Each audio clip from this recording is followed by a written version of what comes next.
Hello, मैं आपका प्यारा कृष्णा। जय श्री राम, जय श्री कृष्णा। और आज स्वागत करते हैं हमारे इस खूबसूरत से चैनल जिसका नाम है कृष्णा भैया की ट्रिक। आज क्लास 12th का सेकंड चैप्टर इलेक्ट्रोकेमिस्ट्री मतलब कि विद्युत रसायन को पढ़ने वाले हैं। और ये हमारी क्लास से होगी, थियोरेटिकल क्लास होगी, जिसमें सारे थियोरेटिकल जो भी सवाल आते हैं उनके हम आंसर दे रहे होंगे। विद्युत चालकता किसे कहते हैं या चालकत्व किसे कहा जाता है? मैं आपको बताना चाहता हूं कि अगर वो आपसे पूछता है चालकत्व, इसको कहा जाता है कंडक्टिविटी, तो दोनों का मतलब सेम है। ठीक है कि नहीं? एक बार चेक कर लेते हैं। माइक हमारा काम नहीं कर रहा है ऐसे करके। ये सर डाटा केबल हमारी गड़बड़ कर रही है। ये भी चेक कर लेते हैं। और ये ठीक है। ये तो माउस का हो गया। ये बिल्कुल अब ठीक है, कोई दिक्कत नहीं। हम जाते हैं बैक, करते हैं चालू।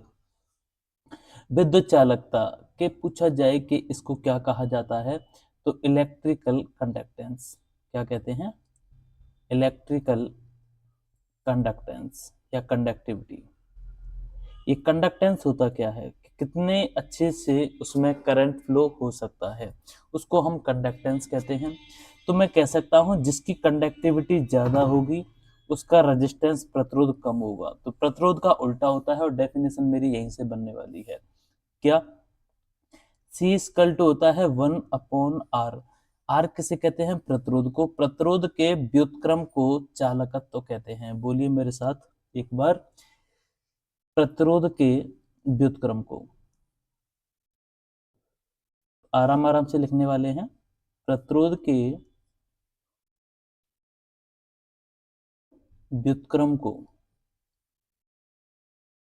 चालकत्व कहते हैं। भैया इसकी कोई यूनिट वगैरह कुछ होती है और किससे डिनोट किया जाता है, क्या फॉर्मूला होता है? तो ये प्रतिरोध किसका होता है? किसी भी चालक का हो सकता है। चालक कौन से होते हैं? जिनमें करंट फ्लो हो सकती है। और करंट फ्लो सभी धातुओं में होती है, जैसे लोहा, सोना, चांदी, तांबा, कॉपर, एल्यूमिनियम, जिंक, सब में होती है करंट। लेकिन धातु होने चाहिए। ठीक है, नहीं पढ़ा था ये?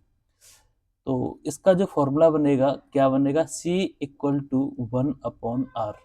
ऐसे करके प्रतिरोध के व्युत्क्रम को चालकत्व कहते हैं। अगर मैं इसकी यूनिट की बात करेंगे तो यूनिट इसका मात्रक कहते हैं। मात्रक होगा इसका, प्रतिरोध का हमने पढ़ा था ओम होता है, OHM ऐसे लिखा जाता है। तो ये ऊपर जाएगा तो इसे लिखा जाएगा ओम इनवर्स। हिंदी में लिखा जाता है ओम इनवर्स। क्या कुछ और कह सकते हैं इसे? ओम को अगर उल्टा लिखा जाए तो इसे MHO महो भी कहा जा सकता है। इसमें कोई दिक्कत नहीं होने वाली है। कि ऑप्शन में इसके अलावा साइमेंस या फिर सीमेंस अगर आंसर देता है तो आंसर बिल्कुल करेक्ट, उस पर भी लगाना पड़ेगा। मैं साइमन भी इसका एक होता है हमारा यूनिट। साइमन की जगह पे सीमेंस। ठीक है, तो तीनों याद रखने हैं, ज्यादा कंफ्यूज होने वाली बात है नहीं। दोनों एक जैसे ही हैं, साइमन सीमेंस कहते हैं। ओम इनवर्स कहा है, ओम का उल्टा करेंगे तो उल्टा होगा, इसका रेसिप्रोकल होता है -1 का, इसलिए इसको महो भी कहा जा सकता है। अब विशिष्ट चालकता किसे कहते हैं? तो यहाँ भी ऐसे बनने वाला है, विशिष्ट प्रतिरोध के व्युत्क्रम को विशिष्ट चालकता कहते हैं। तो मैं यहाँ लिख देता हूँ, किसी चालक के, यहाँ पे की और लगा लीजिए, किसी चालक के। थ्योरेटिकल क्लास है तो थोड़ा दिमाग खोल के रखिएगा, जिससे कि एक एक बात तुम्हारे दिमाग में जा सके और स्टोर हो सके, बिल्कुल मेमोरी की तरह।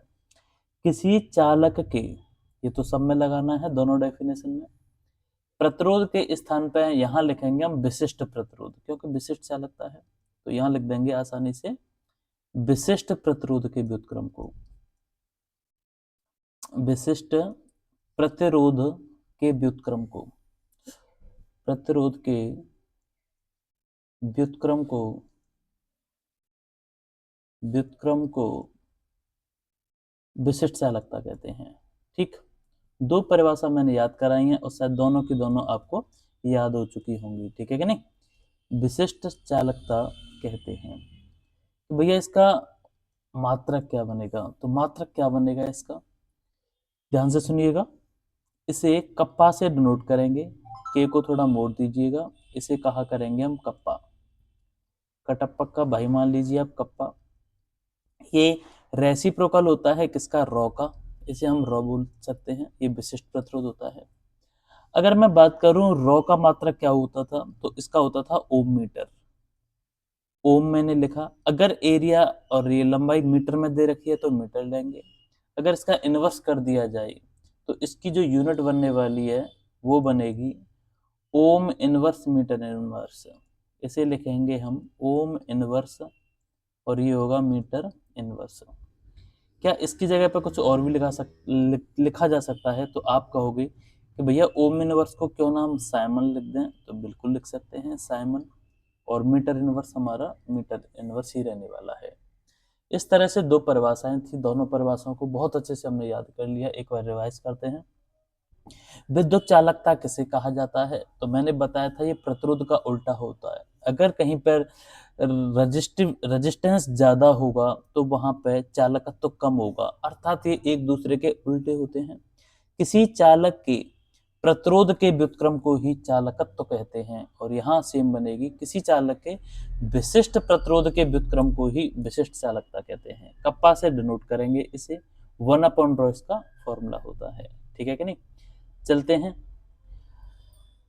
अगली परिभाषा है हमारी कौन सी, मोलर चालकता, है ना, बहुत ही आसान। मोलर चालकता, मोलर कंडक्टिविटी के नाम से इसे जानते हैं, तो यहाँ पे एक बार इंग्लिश में भी लिखेंगे MOLAR। कंडक्टिविटी क्या लिखी जाएगी, CONDUCTIVITY, molar conductivity. Molar conductivity किसे कहते हैं, जरा ध्यान से सुनिएगा।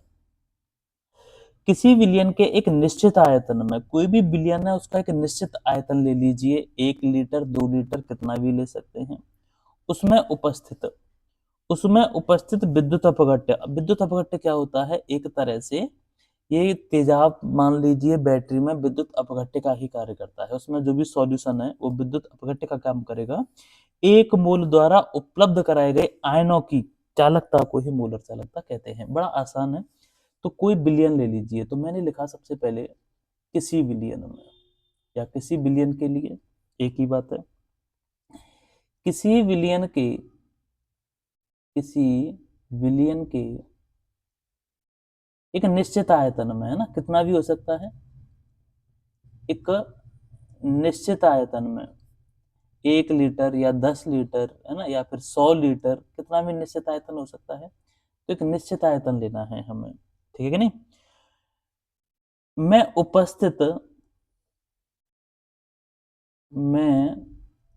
उपस्थित विद्युत अपघट्य के, उसमें जो भी होगा विद्युत अपघट्य, विद्युत अपघट्य के एक मोल द्वारा, कितना, क्योंकि मोलर चालकता आ रही है तो याद रखना है कि एक मोल द्वारा उपलब्ध कराए गए आयनों की चालकता, उपलब्ध कराए गए आयनों की चालकता को ही, आयनों की चालकता को ही, चालकता को ही मोलर चालकता कहते हैं। अच्छा, किससे डिनोट किया जाता है इसे, तो लैम्डा एम से। मोलर, है ना, यहाँ पे थोड़ा मिटा देते हैं, मोलर चालकता कहते हैं, मोलर चालकता कहते हैं। कि भैया इसका फॉर्मूला क्या बनेगा, तो मैं आपको बताना चाहता हूं, इसे हम लैम्डा एम से डिनोट करते हैं, और यहाँ पर लिखा जाएगा कप्पा अपॉन सी। कप्पा ऐसे करके के को मोड़ दिया करना, अपॉन सी इंटू 1000, क्योंकि ये लीटर वीटर में चेंज की जाती है इसकी कंसंट्रेशन, मतलब के सांद्रता। कप्पा को आप जानते हैं, अभी आपको पढ़ाया था। अगर मैं कप्पा की बात करेंगे तो इसे कहेंगे हम विशिष्ट चालकता। विशिष्ट प्रतिरोध का व्युत्क्रम था विशिष्ट चालकता। अगर मैं बात करूं सी की, तो सी क्या होती है, किसी विलयन की सांद्रता। सांद्रता का मतलब क्या होता है मेरे दोस्त, आंसर दोगे आप, कंसंट्रेशन। ठीक, परिभाषा हम लिख चुके हैं अच्छे से, और शायद याद भी हो गई होगी आपको, है ना। यूनिट की बात कर लेते हैं तो यूनिट आप लिख सकते हो यहाँ साइमन मीटर स्क्वायर पर मोल, कोई दिक्कत नहीं है, बना भी सकते हैं आराम से। साइमन मीटर स्क्वायर पर मोल के नाम से इसे जानेंगे। चलो विद्युत अपघटन को देखते हैं क्या होता है, ध्यान से सुनिएगा। विद्युत अपघटन इलेक्ट्रोलाइसिस कहा जाता है। ये अपघटन के लिए काम करता है, तोड़ने के लिए किसी भी विलयन को, ठीक है नहीं। विद्युत अपघट्य आप शब्द से समझ चुके हो। विद्युत अपघट्य क्या होता है, कोई भी बैटरी है उसमें जो सॉल्यूशन का काम करता है, जैसे हम ले लेते हैं लेड बैटरी, उसमें सल्फ्यूरिक सल्फ्यूरिक एसिड होता है और ये होता है 38%। क्या होता है, सल्फ्यूरिक एसिड। ये विद्युत अपघट्य का काम करेगा, क्योंकि एक तो धनायन में टूटेगा और एक दूसरा ऋणायन में टूटेगा। इसी को हम क्या कहेंगे, विद्युत अपघट्य है। और विद्युत अपघटन, उसको तोड़ने की ही प्रक्रिया विद्युत अपघटन कहलाती है। लिखते हैं किसी विद्युत अपघट्य के जलीय विलयन में, परिभाषा लिखेंगे विद्युत अपघटन की, आएगी तो लिखेंगे किसी विद्युत अपघट्य के, कोई विद्युत अपघट्य हमारे पास, किसी विद्युत अपघट्य के, यहां लिखेंगे जलीय विलयन में, किसमें, जलीय विलयन में। उसमें थोड़ा पानी भी ले सकते हैं तो जलीय विलयन बन जाएगा। जलीय विलयन में या फिर गलित अवस्था भी लिख सकते हैं। अब उस जलीय विलयन में किसका प्रयोग करेंगे हम, विद्युत का। विद्युत धारा प्रवाहित करने पर, है ना, क्या प्रवाहित कर देंगे, विद्युत धारा, विद्युत धारा प्रवाहित करने पर तो अपघटन होगा कुछ ना कुछ। विद्युत धारा प्रवाहित करने पर अपघटन की प्रक्रिया ही, या फिर तोड़ने की प्रक्रिया, अपघटन की प्रक्रिया ही, प्रक्रिया ही विद्युत अपघटन कहलाती है। बहुत अच्छे से याद कर लिया, विद्युत अपघटन कहलाती है। अच्छा, इसमें एक चीज याद करने की है, कहलाती है कि जैसे ही ये टूटेगा तो एक हमारा, जैसे यहाँ पे इलेक्ट्रोड होती हैं, एक होता है कैथोड और एक होता है एनोड। इसे एनोड नाम दिया, इसे कैथोड नाम दिया।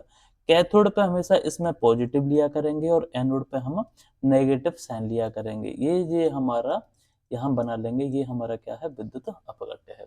तो याद रखना है कैथोड, है ना। तो इसमें देखिए, अगर इसको थोड़ा, मैं इसे जूम करके नहीं, इसको आउट जूम करके देखेंगे तो प्लस का काम करेगा, तो कैथोड हमारा प्लस का काम करेगा। बचा कुछ एनोड है ना, तो वो ये माइनस आ रहा है इसमें, तो वो नेगेटिव का काम करेगा, ठीक है कि नहीं। बहुत अच्छे से जान लिया। मोलर चालकता किसे कहते हैं, तो आपने कहा कोई भी विलयन ले लीजिए, उसका एक निश्चित आयतन ले लीजिए, उसमें जो भी विद्युत अपघट्य है ना, उसके साथ हम काम करने वाले हैं। क्या करेंगे कि एक मोल द्वारा उपलब्ध कराई गई, उसमें विद्युत अपघट्य का एक मोल के द्वारा आयनों की चालकता को ही हम मोलर चालकता के नाम से जानेंगे। Lambda M equal to kappa upon C, ठीक है नहीं। एक मोल जितने भी आयन आयन क्रिएट करेगा, उसकी चालकता को, उसी चालकता को ही हम मोलर चालकता कहेंगे। देखो नाम से याद रखिए, मोलर चालकता है, तो एक मोल की वजह से जितने आयन उत्पन्न हो रहे हैं उसी को हम मोलर चालकता कह सकते हैं। चलो ठीक है, आगे चलते हैं। फैराडे के बहुत ही शानदार सवाल, बहुत ही फेवरेट सवाल है, यूपी बोर्ड वाले अक्सर पूछते रहते हैं क्योंकि डायरेक्ट सवाल बन जाता है।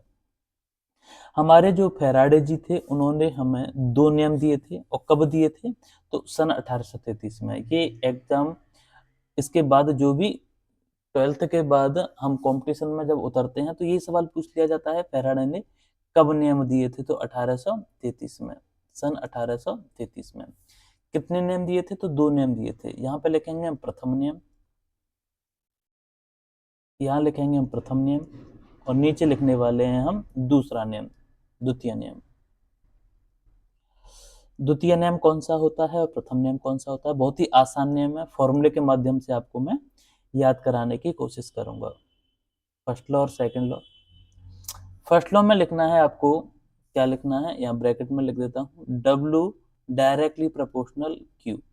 Q क्या होता है, यहाँ पे आवेश होता है, आवेश की वजह से करंट बनता है। तो किसी का करंट बढ़ाने से, है ना, उसकी मात्रा डिपेंड करेगी, करंट जितनी ज्यादा होगी मात्रा इतनी अधिक बनेगी। अभी ऐसे करके याद रखना है। परिभाषा में आपको लिखाना स्टार्ट करता हूं, ध्यान से सुनिएगा। सबसे पहले कोई भी नियम आता है तो बहुत तौर तरीके से लिखेंगे। इस नियम के अनुसार क्या लिखेंगे? इस नियम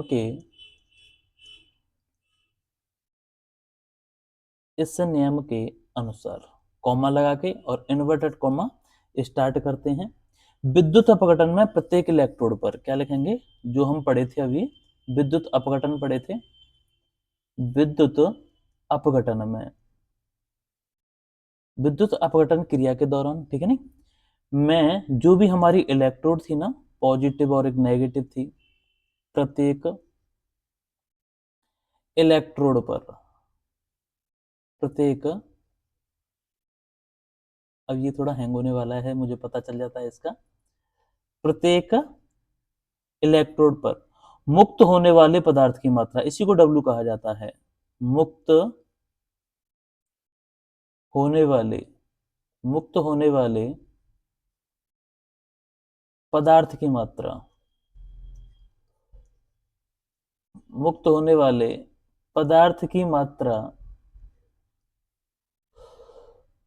बिलियन में प्रवाहित, यहां कॉमा लगाएंगे, आवेश के समानुपाती होती है या फिर धारा के समानुपाती होती है, कुछ भी लिख सकते हैं। विलियन में प्रवाहित आवेश लिख दीजिए आप, या धारा लिख सकते हैं। धारा मतलब विद्युत धारा, धारा के समानुपाती होती है, बस खत्म के लिए, है ना, याद हो सकता है हमें, समानुपाती होती है। बहुत आसान है पढ़ाई करना, इससे आसान कोई काम है नहीं। दिमाग का अगर शांत करना है तो कृष्ण भगवान, राधे कृष्ण की देखो शॉर्ट वीडियो मैंने बहुत सारी डाल रखी हैं, उनको आप देखा करें, मन को शांति मिलेगी। कई सारे टेंशन से, बहुत सारे मानसिक तनाव होते हैं, उनसे दूर रहोगे और अपना पढ़ाई में जुट जाइए। सच में एक एहसास होगा एक अच्छे इंसान बनने का, है ना। तो मैंने कहा था आपको W डायरेक्टली प्रोपोर्शनल Q होगा, कि भैया ये प्रोपोर्शनलिटी को हटाएंगे तो क्या निकलेगा, तो Z के नाम से जानेंगे, ZQ। अच्छा, Q इक्वल टू हमने IT पढ़ रखा था 10th क्लास में ही है ये तो, Q इक्वल टू IT, आवेश बराबर विद्युत धारा गुणा समय। तो आप कहोगे W इक्वल टू ZIT। ये हमारा क्या बना, फॉर्मूला पहले का, आसानी से हमने याद कर लिया है। फैराडे का विद्युत अपघटन का नियम। ज्यादा लंबी क्लास नहीं होगी, 15 पेज हमारे आराम से कर देंगे, लेकिन इस क्लास में सारी थ्योरी हम कवर कर लेंगे, ठीक है कि नहीं। चलो चलते हैं हम दूसरे नियम की तरफ। तो पहला नियम याद हो चुका है, और किस फॉर्मूले के साथ हमने याद किया है, W डायरेक्टली प्रोपोर्शनल Q के होता है। तो मैं बताना चाह रहा था आपको, ये W तो क्या होता है, मुक्त होने वाले पदार्थ की मात्रा। इलेक्ट्रोड पर जितनी भी मात्रा मुक्त होगी वो किस पर डिपेंड करती है, तो आवेश पर निर्भर करती है। आवेश जितना ज्यादा होगा उस पर मुक्त होने वाले पदार्थ की मात्रा उतनी ही ज्यादा होगी। अगर कम आवेश देते हैं तो उस पर जो भी है मुक्त होने वाले पदार्थ की मात्रा कम होगी, ठीक है कि नहीं। चलते हैं सेकंड लॉ की तरफ। तो वो मैंने आपको बताया था, कोई भी नियम अगर पूछा जाता है तो बड़े सलीके के साथ लिखेंगे हम, इस नियम के अनुसार, कॉमा इन्वर्टेड कॉमा जरूर लगाएंगे। तो यहां लिखेंगे हम इस नियम के अनुसार, इस नियम के अनुसार, इसी से थोड़ा रिलेटेड है, जुड़ा हुआ नियम है, बहुत आसानी से हमें याद होगा। जब विद्युत धारा की समान मात्रा, क्या लिखेंगे, जब विद्युत धारा की, करंट, विद्युत, ये भी समझाऊंगा मैं आपको, विद्युत धारा की समान मात्रा, समान मात्रा, बेहतर रहेगा कि आप भी एक कॉपी और पेन लेके इन सारी चीजों को लिखो, याद होंगे, दिमाग में बैठेंगे आपके। विभिन्न विद्युत अपघट्यों में, विभिन्न, भूल नहीं सकते, 3 या 4 बार, एक बार वीडियो को देखेंगे, लगातार देखेंगे, थोड़ा स्पीड बढ़ा बढ़ा कर देखेंगे तो शायद चीजें दिमाग में बैठेंगी। विभिन्न विद्युत अपघट्यों में प्रवाहित की जाती है, विभिन्न विद्युत अपघट्यों में, और अच्छी तरह से समझा चुका हूं अपघट्य हम किसे कहते हैं। विद्युत अपघट्यों में प्रवाहित की जाती है, प्रवाहित की जाती है। जो भी बैटरी में तेजाब का काम करेगा वो विद्युत अपघट्य का काम करेगा। आंसर भी मैंने आपको दिया था। 38% सल्फ्यूरिक एसिड होता है किसमें? लेड बैटरी, जो कि हमारी कार की बैटरी, इन्वर्टर की बैटरी होती हैं उन सभी में। ठीक है कि नहीं? तब इलेक्ट्रोडों पर मुक्त होने वाले पदार्थ की मात्राएं उसी की तरह, तब इलेक्ट्रोडों पर मुक्त होने वाले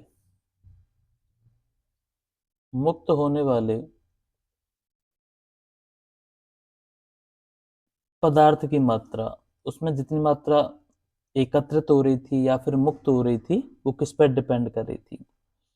उनके तुल्यांकी द्रव्यमान के समानुपाती होती है। बस इसमें ये चीज याद रखनी है। वहां आवेश की अनुक्रमानुपाती थी, यहाँ पे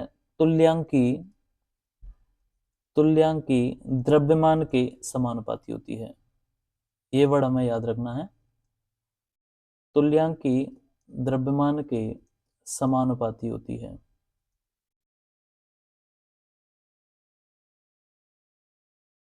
समानुपाती होती है। तो भैया इसका फॉर्मूला क्या बनने वाला है? तो अब इसका फॉर्मूला ऐसे करके मैट्रिक के माध्यम से समझाऊंगा। डब्ल्यू ई, वी मीन्स क्या होता है? हम होता है। तो यहां लिखेंगे W1 upon W2 equal to लिखेंगे E1 अपॉन E2। अच्छे से जान चुके होगे क्योंकि पहले ही बता चुका हूं। W हमारी मात्रा होती है और E क्या होता है? इक्विवेलेंट मास या वेट। तो W को लिखेंगे हम, क्या लिखेंगे? पदार्थ की मात्रा, पदार्थ की मात्रा।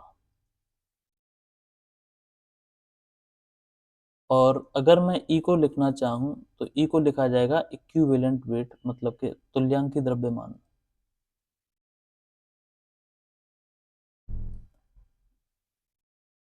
तुल्यांकी द्रव्यमान। तो हमने 5 सवालों को बहुत अच्छी तरीके से जान लिया। चलते हैं पेज नंबर 4 पर, और ये हमारा सवाल है विद्युत रासायनिक श्रेणी, इलेक्ट्रोकेमिकल सीरीज। बहुत ही शानदार सवाल, कई सारे चैप्टर में इसका यूज दिया गया है, इलेक्ट्रोकेमिकल सीरीज का। तो ये हमने 10th क्लास में भी पढ़ा था। इसका नाम चेंज कर दिया गया था, है ना, विद्युत रासायनिक श्रेणी से सक्रियता श्रेणी। सक्रियता श्रेणी, दोनों का काम एक जैसा ही होता है, सक्रियता श्रेणी कह सकते हैं। तो एक मैं बताऊंगा आपको, पहले हम श्रेणी बना के देख लेते हैं फिर उसके बाद समझेंगे। यहाँ पे लिखेंगे KNaCl। हमने एक ट्रिक बना रखी थी, कनक, कनक नाम से थी, KNaCl, फिर MgAl, Zn, Fe, Sn, Pb। ये हाइड्रोजन होने वाला है, यहाँ पे न्यूट्रल होता है ये। Cu, Hg,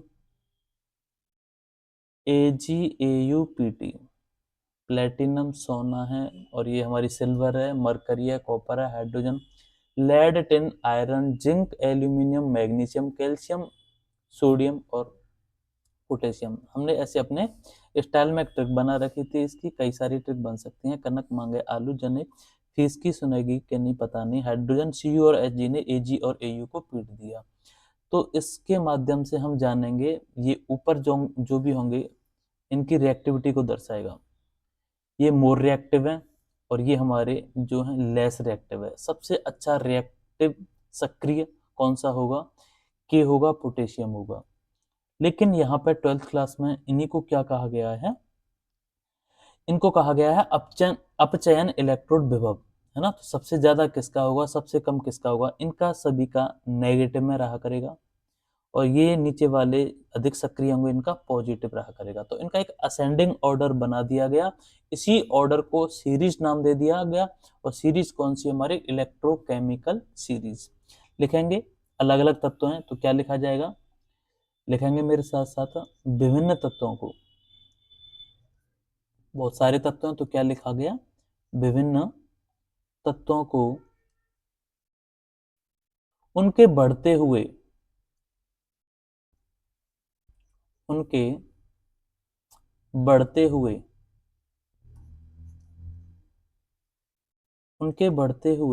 ये क्या बढ़ रहा है? अपचयन इलेक्ट्रोड विभव। अपचयन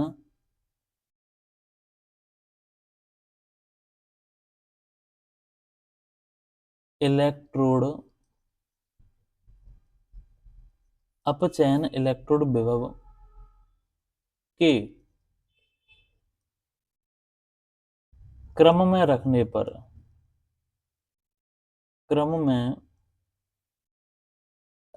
पर जो श्रेणी प्राप्त होती है, बहुत आसान है, जो श्रेणी प्राप्त होती है उसे विद्युत रासायनिक श्रेणी कहते हैं। विद्युत रासायनिक श्रेणी के नाम से जानते हैं। विद्युत रासायनिक श्रेणी कहते हैं, बड़ा आसान है। अपचयन इलेक्ट्रोड विभव, रिडक्शन, क्या कहेंगे इसे? अपचयन को रिडक्शन, इलेक्ट्रोड पोटेंशियल चेक किया करेंगे। जिसका जितना कम होगा, माइनस में होगा, उतना ही ज्यादा रिएक्टिव होगा। ठीक है कि नहीं? तो आराम से निकाल सकते हैं इससे, और ये हमने आपको याद भी करा दी है। विभिन्न तत्वों को उनके बढ़ते हुए अपचयन इलेक्ट्रोड विभव, ये याद रखना है हमको। आरईपी, आरईपी का क्या मतलब है? रिडक्शन इलेक्ट्रोड पोटेंशियल, है ना? क्रम में रख देंगे तो एक श्रेणी बनेगी, उसी श्रेणी का नाम दे दिया जाएगा विद्युत रासायनिक श्रेणी। अच्छा, सेल का विद्युत वाहक बल, ईएमएफ, क्या कहते हैं? तो ई का मतलब क्या होता है? इलेक्ट्रोमोटिव फोर्स, मोटिव फोर्स के नाम से इसे जानते हैं। ये होता क्या है, जरा ध्यान से सुनिएगा। ईएमएफ कैसे निकालते हैं, है ना? दो तीन चीजें होती हैं, बहुत आसान है। दो अर्ध सेल लेंगे, ये अर्ध सेल भी पढ़ेंगे क्या क्या होते हैं। एक पे कैथोड, दूसरे पे एनोड। तो लिखेंगे यहाँ पे दो अर्ध सेल अभिक्रियाओं में, दो अर्ध सेल अभिक्रियाओं में, अभिक्रियाओं में मत लिखिए, के लिखिए। दो अर्ध सेल अभिक्रियाओं के इलेक्ट्रोड, बताया था एक कैथोड होता है और दूसरा एनोड होता है। इलेक्ट्रोड विभव में जो भी अंतर आएगा, मैं अंतर को ही सेल का विद्युत वाहक बल कहते हैं। अच्छा भैया, निकालते कैसे हैं इसको? तो इसका फॉर्मूला होता है E not cell equal to E cathode minus anode. ये याद रखना है आपको। कैथोड में से एनोड को घटा दीजिए आप, तो ये निकल के आएगा सेल का विद्युत वाहक बल। फॉर्मूला याद हो चुका है। कैथोड माइनस, हम शॉर्टकट में रिएक्शन किया करेंगे तब डायरेक्ट लिख दिया करेंगे, जो भी राइट में दे रखा है उसमें से लेफ्ट वाले को आप माइनस कर दीजिए, आंसर आएगा। ठीक है कि नहीं? सवाल के दौरान समझाएंगे, एक वीडियो उसकी भी बनेगी, लॉन्ग वीडियो होगी हमारी, खैर कोई दिक्कत नहीं। नेरेट समीकरण से डायरेक्टली एक सवाल जरूर आने वाला है। अगर फॉर्मूला याद है हमें तो आसानी से कर सकते हैं। तो फॉर्मूला मैं याद करा देता हूं। तो सबसे पहले फॉर्मूला में याद होना चाहिए, तो यहां लिखेंगे सबसे पहले ई सेल इक्वल टू, यहां पर लिखा जाएगा ई नॉट सेल, यहाँ ई नॉट लगाएंगे और यहाँ पर लिखेंगे ई जीरो है, E not cell minus 2.303 R T upon N F, ऐसे करके पढ़ेंगे, अपॉन एन एफ, ये फैराडे कांस्टेंट है। फिर लिखा जाएगा लॉग यहाँ लिखा जाएगा log कैथोड अपॉन एनोड, है ना, ऐसे लिख सकते हैं। प्रोडक्ट अपॉन रिएक्टेंट भी कैथोड अपॉन एनोड, ये न्यूमेरिकल में काम आने वाला है। तो अगर देखा जाए तो ये विभव और विलयन के सांद्रण के बीच एक संबंध स्थापित किया गया, तो परिभाषा बनने वाली है इलेक्ट्रोड विभव, इलेक्ट्रोड विभव व विलयन के सांद्रण के मध्य, व विलयन के सांद्रण के मध्य संबंध स्थापित करने वाले समीकरण को संबंध स्थापित, रट लीजिए, न्यूमेरिकल में काम आने वाला है। स्थापित करने वाले समीकरण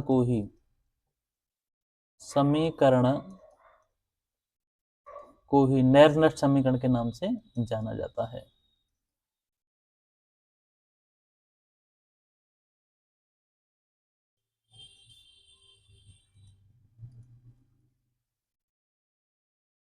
कहते हैं।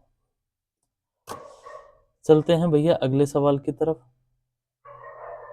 एक बनता है हमारा गिब्स ऊर्जा, केवल इसका हमें फॉर्मूला याद रखना है। गिब्स ऊर्जा को डेल्टा जी से डिनोट किया जाता है, और डेल्टा जी हम पढ़ेंगे minus n F E cell, और ई सेल कौन सा होता है, ये मानक विभव होता है, तो इसे ई नॉट सेल, फॉर्मूला याद हो चुका है हमें, delta G is equal to minus n F E, Gibbs ऊर्जा होती है ये, ठीक है कि नहीं। तो मैं लिख देता हूँ ये क्या क्या चीजें दे रखी हैं। अगर पूछा जाए तो डेल्टा जी क्या होता है, तो आप कहेंगे गिब्स ऊर्जा के नाम से इसे जानते हैं, गिब्स ऊर्जा। एन क्या होते हैं, number of electrons, number of ions भी कहेंगे इसे। एफ क्या होगा हमारा, फैराडे कांस्टेंट होगा, इसकी वैल्यू 96500 होती है, 96500। फैराडे कांस्टेंट, फैराडे नियतांक जिसे कहा जाता है, फैराडे कांस्टेंट वैल्यू क्या होती है इसकी, 96500। और ई नॉट सेल हमने पढ़ाई था, ईएमएफ होता है विद्युत वाहक बल, किसी सेल का विद्युत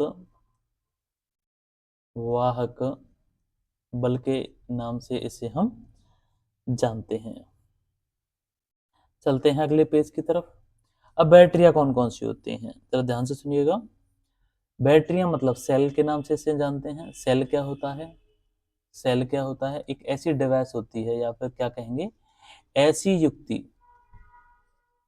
क्या लिखेंगे, ऐसी युक्ति जो रासायनिक ऊर्जा को विद्युत ऊर्जा में बदल सके। मतलब सेल हो गए, है ना, उसमें केमिकल होते हैं जो रासायनिक ऊर्जा को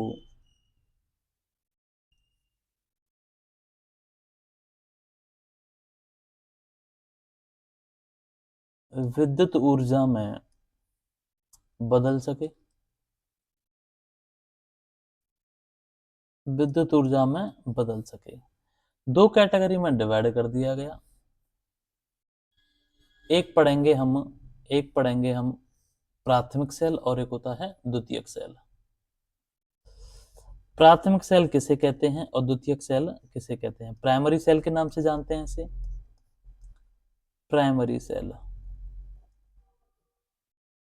प्राइमरी सेल। और ये हुआ हमारा द्वितीयक सेल, प्राइमरी सेल, और ये कौन सा होगा, द्वितीयक सेल, सेकेंडरी सेल। तो प्राइमरी सेल कौन से होते हैं, जिनको एक बार यूज करो दोबारा यूज नहीं कर सकते हैं, इसका है ना, मृत सेल के नाम से भी इन्हें जानते हैं। तो क्या कहेंगे, ऐसे सेल, ऐसे सेल जिन्हें पुनः आवेशित नहीं किया जा सकता, पुनः आवेशित नहीं किया जा सकता, किया जा सकता। एग्जाम्पल की बात कर लेते हैं, इसमें कई सारे आते हैं, निकल कैडमियम भी आता है, ठीक है नी। और एक मरकरी सेल होता है, मरकरी सेल जो टॉर्च में नहीं, हमारी घड़ी में यूज करते हैं। एक छोटा सा सेल होता है ना, ऐसा गोल टाइप का, ठीक है नी, मरकरी सेल। द्वितीयक सेल कार की बैटरी वाले, तो क्या कहेंगे, ऐसे सेल जिन्हें पुनः आवेशित कर सकते हैं, ऐसे सेल जिन्हें पुनः आवेशित किया जा सकता है, पुनः आवेशित किया जा सकता है। सीसा संचायक सेल इसका बेहतरीन एग्जाम्पल है, सीसा संचायक सेल। अब न्यूमेरिकल की एक क्लास आने वाली है इसी की, ये मेन टॉपिक मैंने करा दिए हैं। डिटेल में पढ़ने हो तो अपनी एनसीईआरटी या फिर राजीव की कोई किताब देखिए, उसमें बहुत डिटेल में दे रखा है। Thank you. इस तरह लगातार हमारी वीडियो देखते रहिए, बहुत कुछ सीखने को मिलेगा। धन्यवाद।